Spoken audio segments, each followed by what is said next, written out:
News 7 Tamil, பொறுப்பும் பொது நலமும்.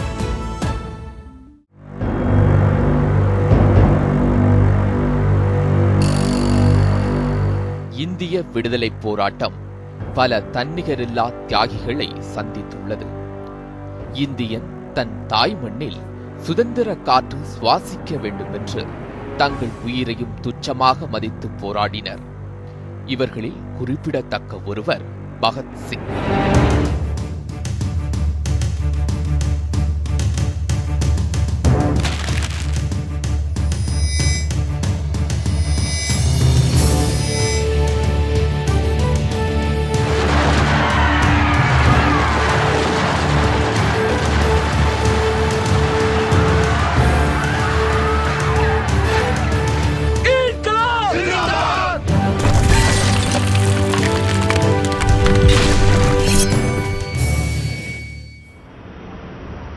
ஆங்கில காவல்துறை அதிகாரி சாண்டர்ஸ் என்பவரை கொலை செய்ததற்காகவும் சட்டமன்றத்தில் வெடிகுண்டு தாக்குதல் நடத்தியதற்காகவும் ஆங்கிலேய அரசால் தூக்கிலிடப்பட்டார் பகத்சிங்.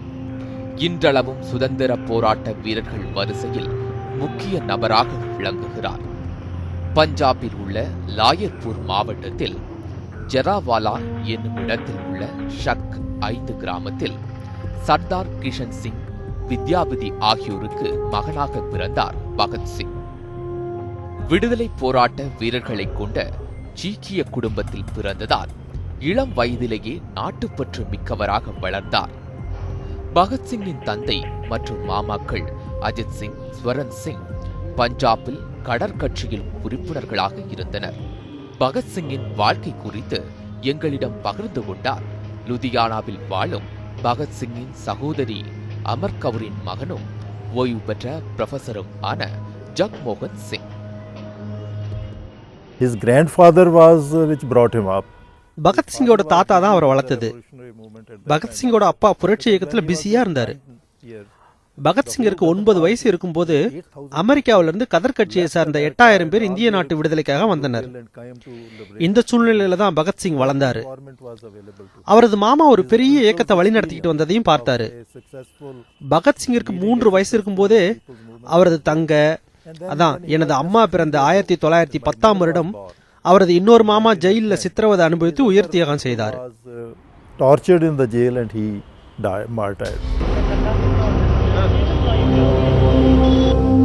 1919ஆம் ஆண்டு ஏப்ரல் 13ஆம் தேதி பஞ்சாப் அமிர்தசரஸில் உள்ள ஜாலின் வாலாபாக் திடலில் ஆண்கள், பெண்கள், குழந்தைகள் என பல்லாயிரக்கணக்கானோர் ஆங்கிலேயர்களின் ரவுலட் சட்டத்தை எதிர்த்து திரண்டனர். இந்த திடலில் ஆங்கிலேய ராணுவ ஜெனரல் டயர் என்பவர் தனது படையுடன் நடத்திய துப்பாக்கிச் சூட்டில் 500க்கும் மேற்பட்ட இந்தியர்கள் கொல்லப்பட்டனர். இந்த திடலை விட்டு வெளியில் செல்ல ஒரே ஒரு குறுகிய வழிதான் இருந்தது. அந்த வழியினை அடைத்துவிட்டு இந்த துப்பாக்கிச் சூடு நடைபெற்றது. இதிலிருந்து தப்பிக்க சிலர் அருகிலிருந்த கிணற்றிலும் குதித்தனர்.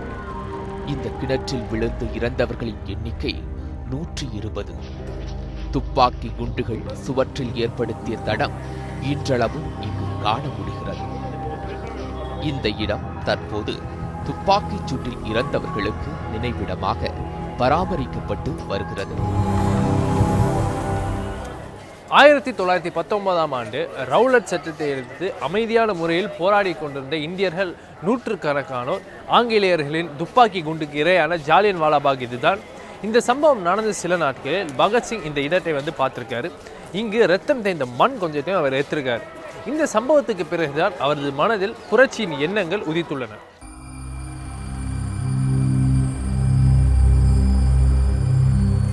பனிரெண்டு வயதான பகத்சிங் மனதில் ஜாலின் வாலாபாக் படுகொலை பெரிய தாக்கத்தை ஏற்படுத்தியது. இந்த காலகட்டத்தில் பஞ்சாபில் கடற் இயக்கம் முக்கியத்துவம் பெற்று வந்தது. அந்த இயக்க தலைவர்களுள் ஒருவரான கர்தார் சிங் சராபாவை பிரிட்டிஷ் அரசாங்கம் தூக்கிலிட்டது. 100கணக்கான இந்தியர்களை கொன்ற ஜெனரல் டயருக்கு தண்டனை ஏதும் வழங்கப்படாததும் கர்தார் சிங் தூக்கிலிடப்பட்டதும் பகத்சிங் மனதில் வருத்தத்தை ஏற்படுத்தியது. காந்தியடிகளின் ஒத்துழையாமை இயக்கத்தில் நாட்டம் கொண்டிருந்த பகத்சிங் 1921 குருத்வாரா நானா சாஹிப்பில் பல ஆயுதமற்ற மக்கள் கொல்லப்பட்டதைத் தொடர்ந்து இளைஞர் புரட்சி இயக்கத்தோடு தன்னை அடையாளப்படுத்திக் கொண்டார். In 1921, 1921 வருஷம் நின்கானா சம்பவம் நடைபெற்ற பின் காந்தி பஞ்சாப்ல சுற்றுப்பயணம் மேற்கொண்டார். அங்கு மார்ஷல் லா குறித்து மகாத்மா காந்தி இந்த பயணத்தின் போது ஆய்வு செய்தார். அது குறித்து காங்கிரஸ் ஆய்வறிக்கையை காந்தி எழுதினார். இதற்கு பின்னர் அவர் ஒத்துழையாமை இயக்கத்தை ஆரம்பிச்சார். பள்ளி மாணவர்களை பள்ளியை விட்டுவிட்டோம், அரசு வேலை பார்க்கறவங்களை அதனை விட்டுவிட்டும் வந்து தன்னுடன் இணைந்து சுய அரசாங்கத்திற்காக போராடும்படி கேட்டுக்கொண்டார். இதுல பகத்சிங் ஆர்வமுடன் பங்கெடுத்தார். Bhagat Singh left the school and joined that movement with a big enthusiasm.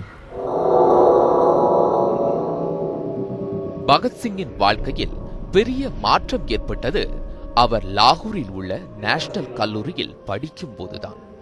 Sukhdev, Rajguru ஆகியோரை அங்குதான் சந்தித்தார். இங்கு இருக்கும் போது பகத்சிங் ஹிந்துஸ்தான் ரெவல்யூஷனரி ஆர்மி என்ற இயக்கத்தில் இணைந்தார். 1928 இந்த இயக்கத்தின் பெயரை ஹிந்துஸ்தான் சோஷலிஸ்ட் ரெவல்யூஷனரி ஆர்மி என்று மாற்றினார். Gandhiji said that all right, the moment we are not succeeded, you go back and study. ஒத்துழையாமை இயக்கம் பெரிய அளவுல வெற்றி பெறாததால காந்திஜி மாணவர்களை திரும்பவும் பள்ளிக்கு போகும்படி கேட்டுக்கிட்டாரு. ஆனா மாணவர்களோ அதுல ஆர்வம் காட்டல. இதனாலதான் நேஷனல் கல்லூரிகள் தொடங்கப்பட்டன. லாலா லஜ்பத் ராய் தான் இதற்கான ஏற்பாடுகளை செஞ்சிருந்தாரு. இங்கு கதார் கட்சியின் பைபர் மன்னன் போன்ற சிறந்த ஆசிரியர்கள்லாம் இருந்தாங்க. இங்கு அவருக்கு சிறந்த கல்வி கிடைச்சிச்சு. மக்களுக்கு சேவை செய்யணும்னு கல்வி ஆசான்கள்லாம் சொன்னாங்க. தலை சிறந்த கலந்துரையாடல்லாம் இங்கதான் கிடைச்சிச்சு.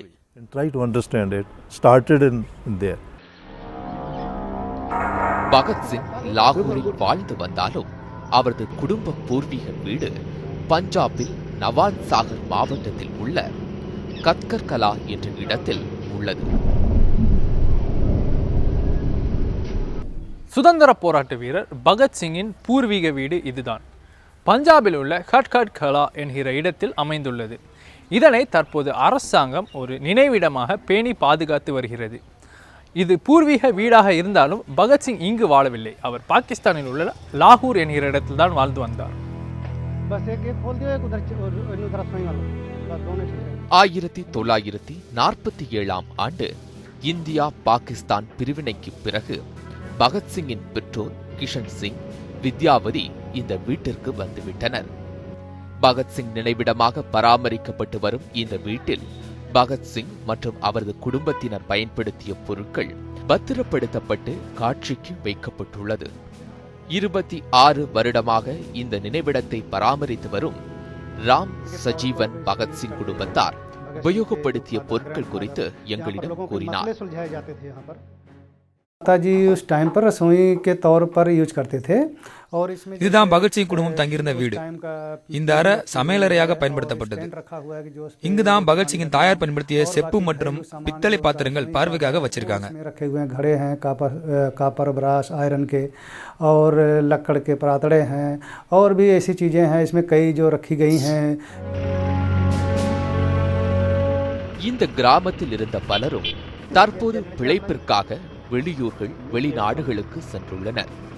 இங்கு பகத்சிங்கின் அம்மா வித்யாவதிக்கு ஒத்தாசையாக இருந்த மகேந்திர சிங் என்பவரை சந்தித்தோம்.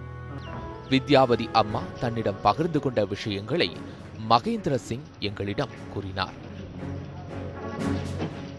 पढ़दा सी ना कॉलेज विच ते फिर वो अपने इधर अपने मुंडियां दे பகத்சிங் படிக்கும் போது அவரோட அப்பா அவர் விவசாயம் செய்ய இல்லைன்னா பால் பண்ணையில போய் வேலை பாருன்னு சொன்னாரு. பகத்சிங்கும் அவரோட அம்மா கிட்ட போய் நாட்டுக்காக போராடுறதா என் வேலை, நான் அதைத்தான் பண்ணுவேன்னு சொன்னாரு. बे असी गया तू घर अपने रह कामकार खेतीबाड़ी दा पर वो नहीं मन्निया. கத்கர் கலாவை சேர்ந்த மேலும் ஒருவர் பகத்சிங்கின் தாய் தனது மகன் குறித்து தங்களிடம் கூறிய அவரது நினைவுகள் குறித்து நம்மிடம் பகிர்ந்து கொண்டார். क्यों जिस वेले भगत सिंह दी माता वो काफ़ी बीमार रहंदे सीगे ते असी चंडीगढ़ भी பகத் சிங்கோட அம்மா சண்டிகர்ல மருத்துவமனையில சேர்க்கப்பட்டிருந்தப்ப நான் அவங்கள போய் பார்த்தேன். அப்போ பகத்சிங் பத்தி நிறைய விஷயம் சொன்னாங்க. அவர் சின்ன வயசுல ரொம்ப குறும்பு பண்ணுவாரா. அவரோட அப்பா மாமா நிறைய தடவை ஜெயிலுக்கு போயிட்டு வந்தது அவரோட மனசுல பெரிய தாக்கத்தை ஏற்படுத்திருச்சு. நாட்டோட விடுதலைக்காக போராடணுங்கிற எண்ணம் அவருக்கு சின்ன வயசுலயே வந்துருச்சு.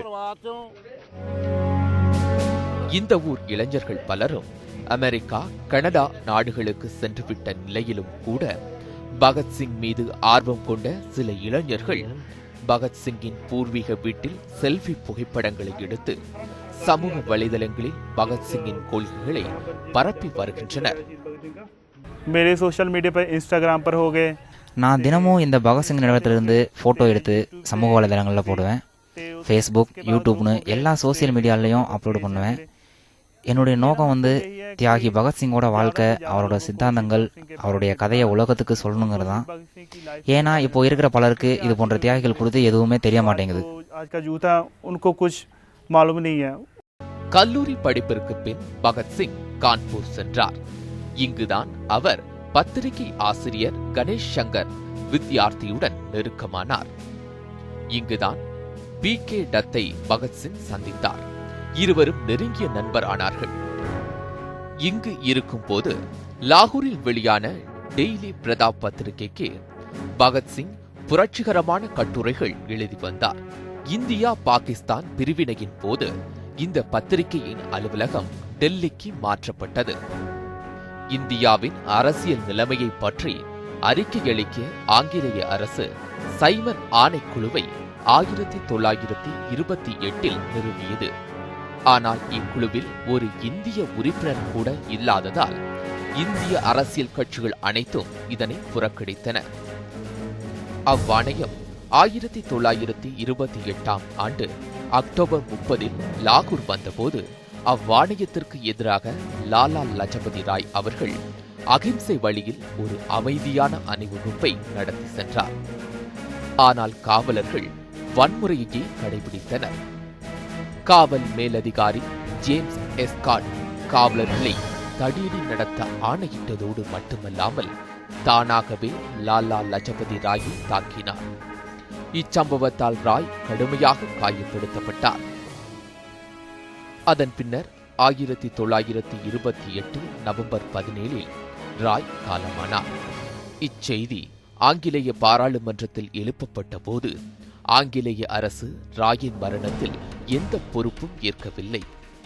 இச்சம்பவத்திற்கு பழிவாங்க உறுதி பூண்டு சக புரட்சியாளர்களான சிவராம் ராஜ்குரு, சுக்தேவ் தபர் மற்றும் சந்திரசேகர் ஆசாத் ஆகியோரிடம் ஸ்காட்டை கொல்ல கூட்டு சேர்ந்தார். டிசம்பர் 17 லாகூரில் உள்ள காவல்துறை தலைமை அலுவலகத்தில் ஸ்காட்டை கொல்ல இவர்கள் திட்டமிட்டனர். ஆனால் தவறுதலாக துணை கண்காணிப்பாளர் ஜான் சாண்டர்ஸை பகத்சிங் கொன்றார்.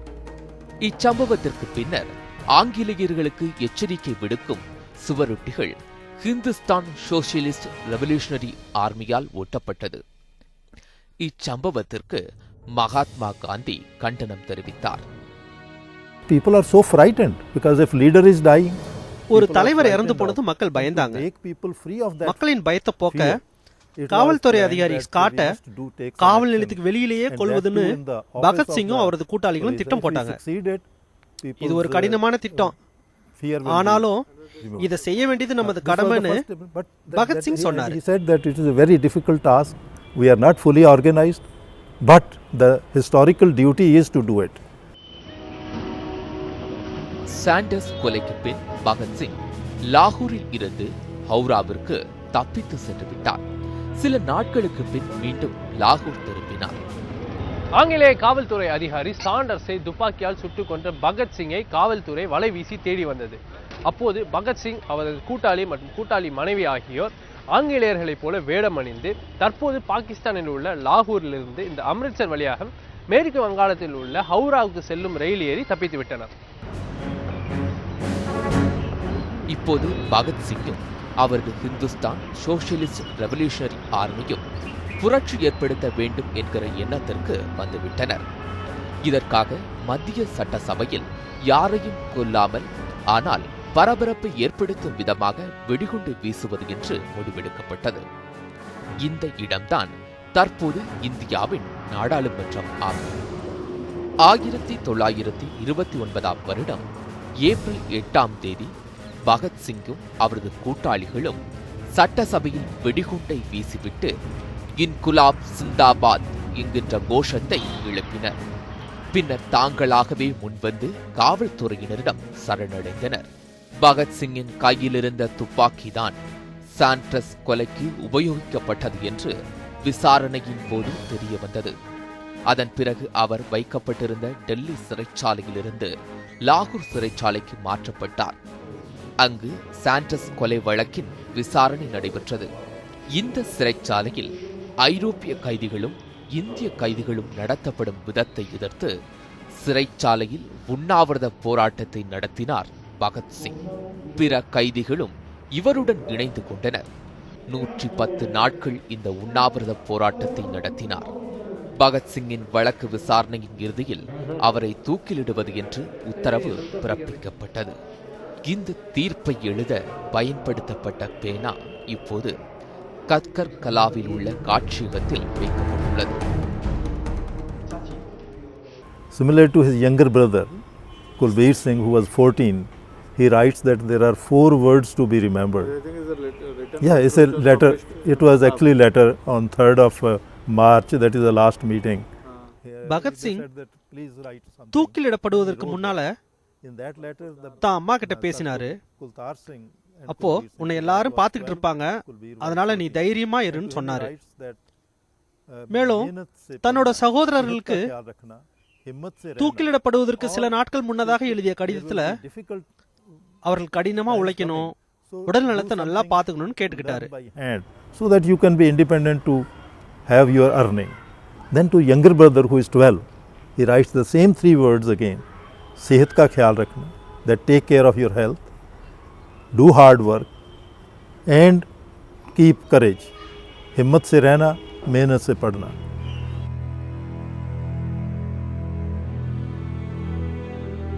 பகத்சிங்கும் அவரது கூட்டாளிகளும் சிறைச்சாலையில் இருந்தபோது பண்டிட் ஜவஹர்லால் நேரு நேரில் சென்று அவர்களை சந்தித்தார். இது குறித்து நேரு எழுதும் போது, நமது நாயகர்களின் துன்பத்தை காணும் போது என் மனம் வருந்துகிறது. இந்த போராட்டத்திற்காக தங்களின் இன்னுயிரை பணயம் வைத்துள்ளனர் இவர்கள். இவர்களது இந்த தியாகத்திற்கு பலன் கிடைக்க வேண்டும் என்று எதிர்பார்க்கிறேன் என்றார் நேரு. 1931ஆம் ஆண்டு மார்ச் 24ஆம் தேதி பகத்சிங் தூக்கிலிடப்படுவார் என்று அறிவிக்கப்பட்டது. இதற்கு பல எதிர்ப்பு குரல்கள் எழும்பின. இதனை அடுத்து ஒரு நாள் முன்னதாகவே, அதாவது மார்ச் 23ஆம் தேதியே பகத்சிங் தூக்கிலிடப்பட்டார். அவரது இறுதிச் சடங்குகள் ஃபிரோஸ்பூரில் உள்ள குசைன் வாலியில் நடைபெற்றது. அவரது உடல் எரிக்கப்பட்ட சாம்பல் கத்கர் கலா காட்சியகத்தில் இன்று பாதுகாக்கப்பட்டு வருகிறது. இளைஞர்களின் கதாநாயகன் பகத்சிங்கின் வீரத்தை நியூஸ் 7 தமிழ் போற்றுகிறது.